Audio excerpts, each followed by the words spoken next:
नमस्कार दोस्तों, मैं स्टडी विथ राजन कुमार। आज हम लोग गवर्नर जनरल का पार्ट फोर्थ देखेंगे, जिसमें आपको रिपन से आगे जो भी गवर्नर जनरल हुए हैं उनको देखेंगे। ठीक, बस हम इतना ही कहेंगे कि अगर वीडियो अच्छा लगे तो वीडियो को लाइक शेयर और सब्सक्राइब कर दीजिएगा। इस वीडियो में हम लोग लुसेंट को देख रहे हैं। लुसेंट वो ऐसे फैक्ट जिसको याद करना जरूरी है, जो एग्जाम में बार बार पूछे जाते हैं। ठीक है, चलिए आगे बढ़ते हैं हम लोग। जैसे कल हम लोग रिटर्न के बारे में देखे थे और आज हम लोग देखेंगे रिपन के बारे में। तो रिटर्न ने जो भी काम किए हैं उसके विपरीत आपको रिटर्न ने जो भी काम किए उसके विपरीत विपरीत रिपन के द्वारा किया गया है। मतलब ये भारतीयों के पक्ष में काम किए हैं, उनके कार्यों को सुधार किए हैं। जैसे आपको पता है कि 1878 ईस्वी में वर्नाकुलर प्रेस एक्ट लाया गया था, उसको ये क्या किया, समाप्त कर दिया। वर्नाकुलर प्रेस एक्ट को ये क्या किया, समाप्त कर दिया। ठीक, और उसके बाद सिविल सेवा की उम्र को बढ़ा दिया, जिसको आपको रिटर्न ने घटा दिया था। ठीक, तो इसकी आवश्यकता नहीं है।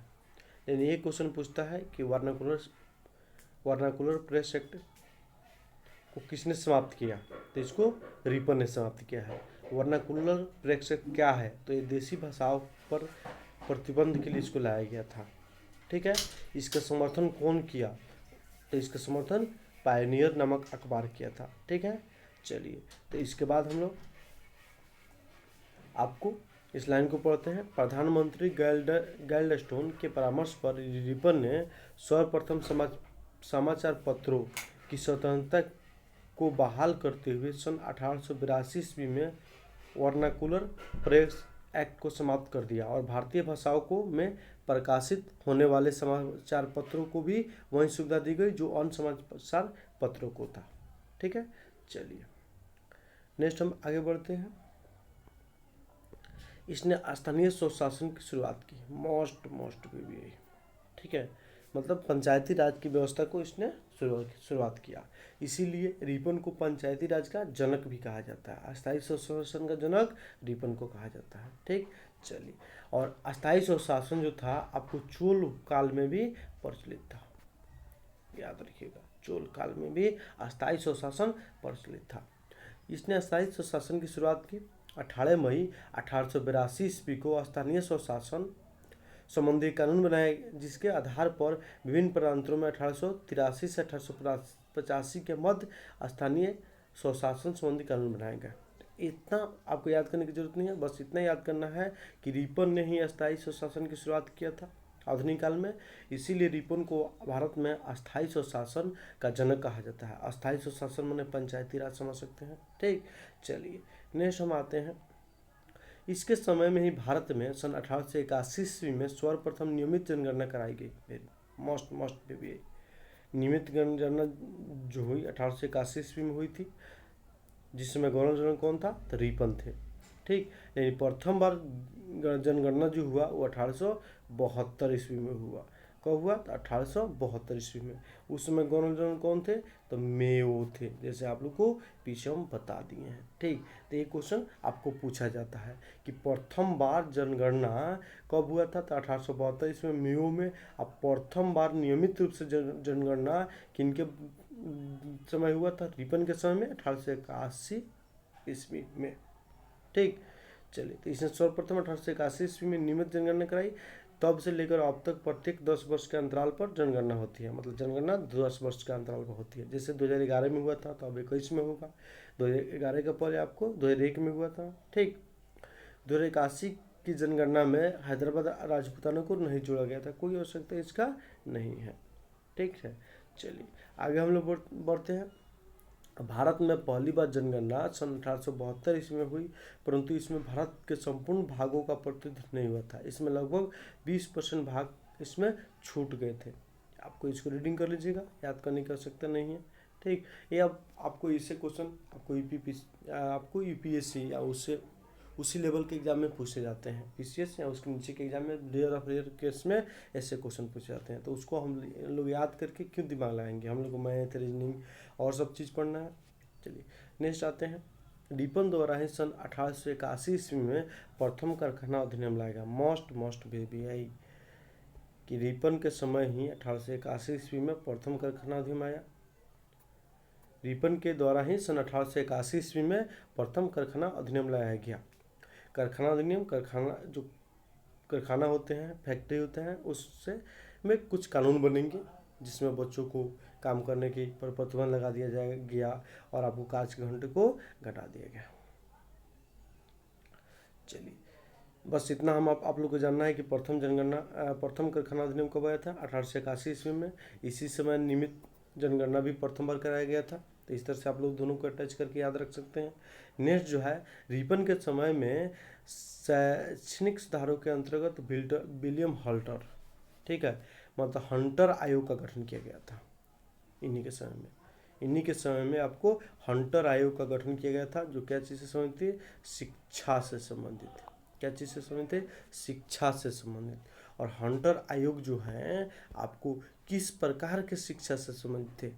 ठीक है, विश्वविद्यालय की, हाई स्कूल की, प्राथमिक शिक्षा, तो प्राथमिक शिक्षा से संबंधित थे। एक क्वेश्चन आपको पूछे जाते हैं कि हंटर आयोग जो शिक्षा से संबंधित था वो किस प्रकार की शिक्षा से? तो प्राथमिक शिक्षा से संबंधित था, याद रखिएगा। ठीक है, एक और हंटर साहब जो होते हैं जो पुस्तक लिखे हैं द इंडियन मुसलमान, इन्हीं के पुस्तक के आधार पर फूट डालो हड़प नीति की आपको सिद्धांत को लाया गया अंग्रेजों के द्वारा।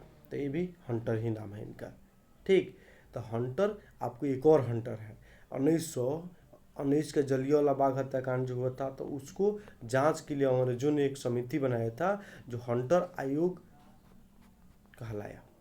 ठीक, तो भारतीय इतिहास में 3 हंटर हुए। एक हंटर आपको शिक्षा, प्राथमिक शिक्षा से संबंधित है जो रिपन के समय हुआ था। एक हंटर जो है फूट डालो शासन को नीति के लाए, जिन्होंने अपने पुस्तक द इंडियन मुसलमान में इसका चर्चा किया था। और एक हंटर आयोग जलियांवाला बाग हत्याकांड से संबंधित है। तो ये 3 हंटर आयोग जो है भारतीय इतिहास में संबंधित है, इनको आप लोग याद रखिएगा। ठीक, नेक्स्ट आते हैं यूरोपियों के विरुद्ध प्राथमिक भारतीय न्यायाधीशों द्वारा मुकदमे की सुनवाई के लिए इल्बर्ट विधेयक प्रस्तुत किया गया। कहने का मतलब है रिपन के समय में ही इल्बर्ट बिल लाया गया था। इल्बर्ट व्यक्ति का नाम है, उन्होंने इस बिल का सुझाव दिया था, भारतीय मंत्री थे उस समय। तो इन्हीं के नाम पर इल्बर्ट बिल हुआ। इल्बर्ट बिल में क्या था कि कोई यूरोपीय व्यक्ति है, उसका अगर उस पर कोई केस होता है तो उसका सुनवाई भारतीय के द्वारा किया जाएगा। पहले क्या था कि यूरोपियन व्यक्ति का मुकदमा का सुनवाई यूरोपियों द्वारा ही किया जाता था, भारतीय लोग के द्वारा नहीं। लेकिन इस कानून के तहत यह अधिकार समाप्त करके यह भी कह दिया गया कि यूरोपीय व्यक्ति की मुकदमों का सुनवाई भारतीयों के द्वारा किया जाता है। और ये हाई क्रांतिकारी परिवर्तन भारतीय इतिहास में इल्बर्ट बिल, जिसको रिपन के द्वारा लाया था, जिसके विरोध में जितने अंग्रेज लोग थे इसका विरोध किए, जितने सभी नहीं लेकिन अधिकांश अंग्रेज इल्बर्ट बिल का विरोध किए। और उस विद्रोह को हम लोग श्वेत विद्रोह के नाम से जानते हैं। उस विद्रोह को हम लोग श्वेत विद्रोह के नाम से जानते हैं। अब ये जो इल्बर्ट बिल हुआ ये बहुत ज़्यादा आपको विवादास्पद हो गया। इसी के आपको इसको बाद में वापस लाना पड़ा और रिपन को त्यागपत्र भी देना पड़ा। ठीक, और इल्बर्ट बिल के बाद ही भारतीयों में भी राष्ट्रवादी भावना जागृत हुई। कैसे? तो ये लोग बोला कि जब यूरोपियन का मुकदमा भारतीय लोग को नहीं सुना जाएगा तो भारतीयों का मुकदमा यूरोपीय क्यों सुनेंगे? भारतीय, इसका मतलब भारतीय के साथ न्याय कर रहे हैं यूरोपीय। तो भारत को आज़ादी दिलाना जरूरी है, अधिकार दिलाना जरूरी है। तो भारतीयों में एकता की भावना जागृत हुई। जैसे इल्बर्ट बिल के पक्ष में आपको भारतीय लोग आए, अब विरोध में श्वेत लोग आए। तो इसका इल्बर्ट बिल जो था वो भारतीयों के द्वारा यूरोपियों के मुकदमों को सुनाई के लिए लाया गया था और इसके विरोध में श्वेत लोगों ने विद्रोह किया, जिसको श्वेत विद्रोह के नाम से जाना जाता है। ठीक, इसको बाद में वापस ला दिया गया। तो इल्बर्ट बिल जो है वो किसके समय आया था? तो रिपन के समय आया था। मोस्ट भी याद रखिएगा। नेक्स्ट हम लोग आते हैं, फ्लोरेंस नाइटिंगेल ने रिपन को भारत के उदारक कहा।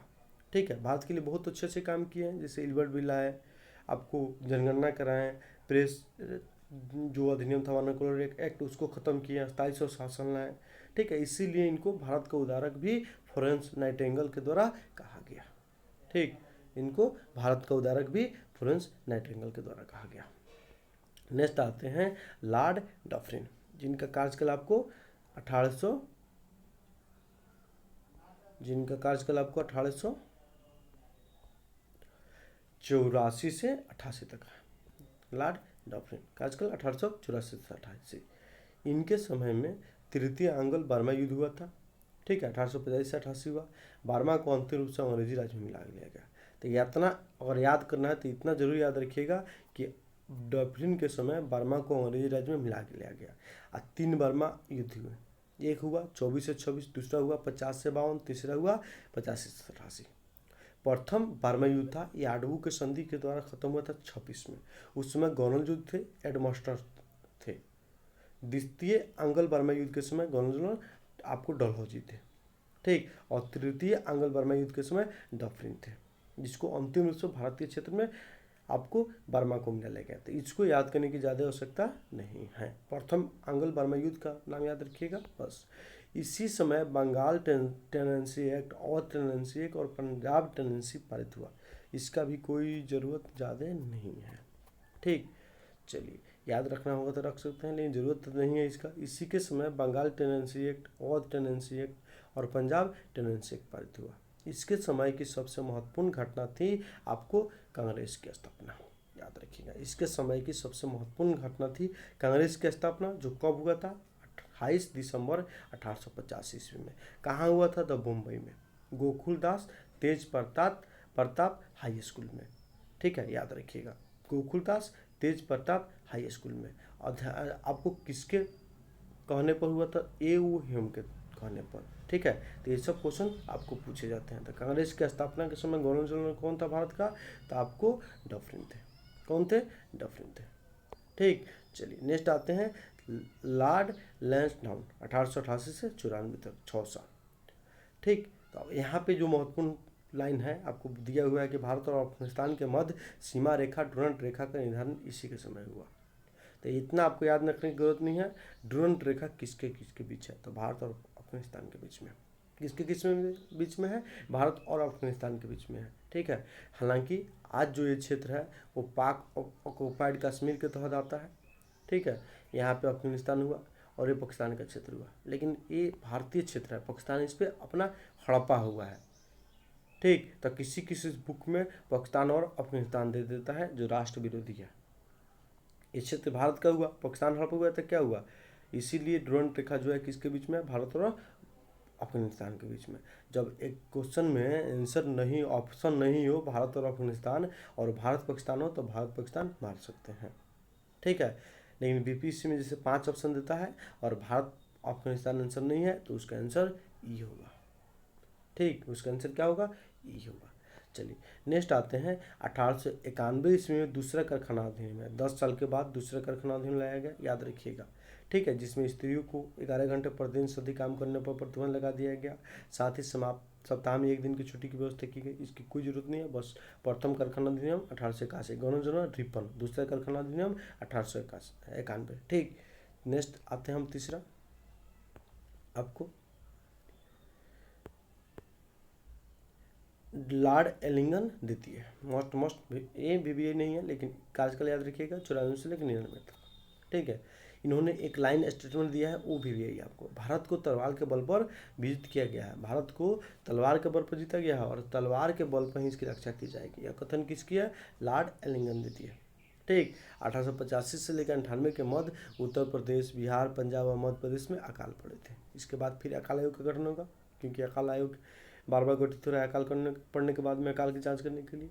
तो एलिंगन द्वितीय जो स्टेटमेंट है इनका, वहीं इसमें भी आई है, दूसरा इसमें कुछ भी आई नहीं है। तो जो आपको डोलॉजी नहीं, आपको रिपन से लेकर एलिंगन द्वितीय तक बताया, वो आप लोग इसको एक बार वीडियो को देख के रिविजन कीजिए। और वीडियो अच्छा लगा हो तो ज़रूर बताइएगा कमेंट में, और इसको शेयर और सब्सक्राइब जरूर कीजिएगा। हमारा एलुसेंट का सीरीज चल रहा है, जो हम कोशिश करेंगे 3 मंथ में पूरा समाप्त कर देने के लिए, ठीक है। अब नेक्स्ट वीडियो में हम लोग कर्जन के आगे देखेंगे, ठीक है। नमस्कार दोस्तों।